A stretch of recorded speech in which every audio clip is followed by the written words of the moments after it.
तर या सगळ्या संदर्भात अधिकची माहिती देण्यासाठी आपल्यासोबत रामराजे शिंदे आहेत। रामराजे, पहिला महत्त्वाचा मुद्दा, फूट ओव्हर ब्रिजवर एक व्यक्ती खाली पडल्यामुळे चेंगराचेंगरीची स्थिती निर्माण झाली असं सध्या सांगितलं जातंय।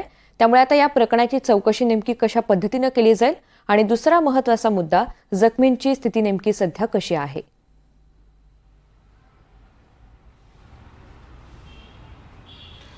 बिल्कुल, रेल्वे मंत्रालयाकडून चीफ PRO आहे त्यांनी स्पष्ट केलेलं आहे की या संदर्भामध्ये एक उच्चस्तरीय चौकशी केली जाणार आहे।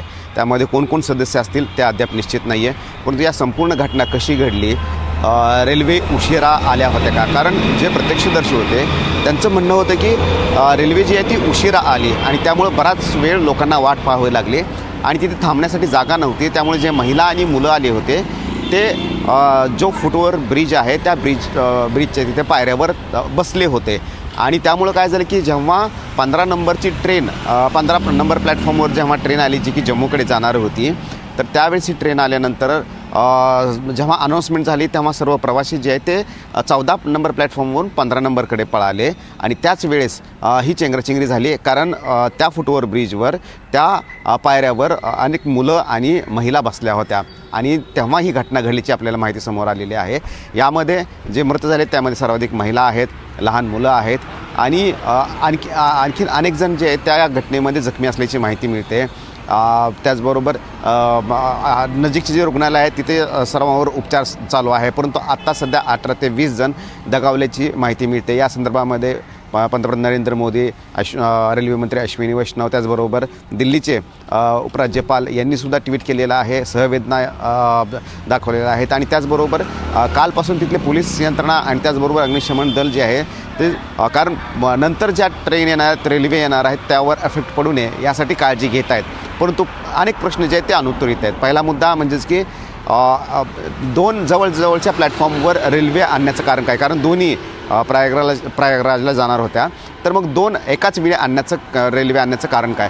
दुसरा मुद्दा होता की अनाऊन्समेंट रेल्वे जे आहे त्या उशिरा का आणल्या? तिसरा मुद्दा होता की अनाऊन्समेंट अचानकपणे का करण्यात आली? आणि चौथा मुद्दा होता की पोलीस यंत्रणा त्याचबरोबर रेल्वे पोलिसांना हे माहीत नव्हतं का की एवढ्या मोठ्या प्रमाणावर लोक येणार आहेत, मग त्याचं नियोजन का केलं गेलं नाही वेळेमध्ये? अशा अनेक गोष्टी आहेत। अनेक जणांचा यामध्ये श्वास कोंडलेला आहे, दम आणि त्या श्वास कोंडल्यामुळं ते खाली पडल्याचं आपल्याला दिसून आलं। त्यांच्यावर आता उपचार चालू आहेत आणि सरकारने त्यांना मदतसुद्धा जाहीर केलेली आहे। निश्चित अनेक सवाल या दुर्घटनेमुळे आता उपस्थित होत आहेत आणि चौकशीमधून त्याची उत्तरं मिळतील अशी अपेक्षा आहे। मात्र प्रत्यक्षदर्शींची या सगळ्या संदर्भात रामराजे नेमकी काय प्रतिक्रिया आहे? जिथे त्या ठिकाणी स्टॉल्स, दुकान आहेत, त्यांनी नेमकं काय पाहिलं, त्यांनी नेमकं काय सांगितलं?